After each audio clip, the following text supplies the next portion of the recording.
Hello everyone, তোমাদের সাথে একটা ছোট্ট মিনি ব্লগ নিয়ে চলে এসেছি।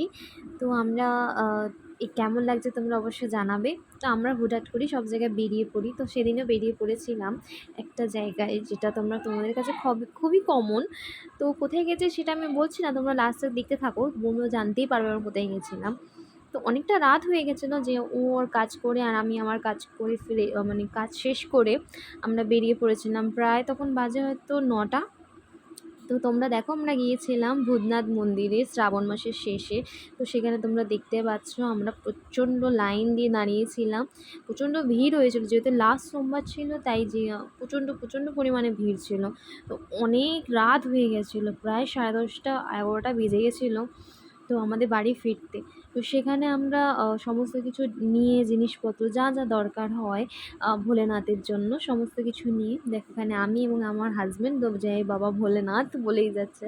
তো আমি তো প্রচণ্ড পরিমাণে ঘেমে গেছিলাম। তো আমরা বেশি ভিডিও করিনি, কারণ হচ্ছে প্রচণ্ড ভিড় ছিল এখানে।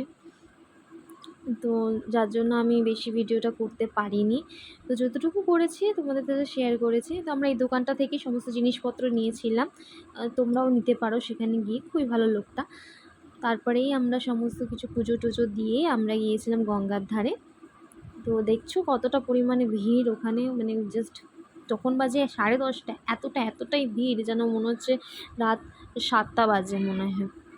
তো ওখানে সমস্ত পুজো টুজো করে তো আমাদের পুজো দেওয়া হয়ে গিয়েছিল, এবং তারপরে আমরা ওখান থেকে খিচুড়ি ভোগ খেয়েছিলাম। তো খিচুড়িটা খুবই সুন্দর বানিয়েছিল বাই দ্য ওয়ে। তো আমরা ওখানে খিচুড়ি ভোগ খেয়েই সবাই দুজনে মিলে বেরিয়ে পড়েছিলাম। তো প্রায় তখন রাত্রি 11টা বাজে, আমাদের আস্তে আস্তে প্রায় 12টা বেজে গেছিলো। তো আমরা সবাই দুজন মিলে স্প্ল্যানেটের রাস্তা ক্রস করে, দেখো স্প্ল্যানেট কতটাই ফাঁকা লাগছে, মানে কতটা জমজমাট থাকে।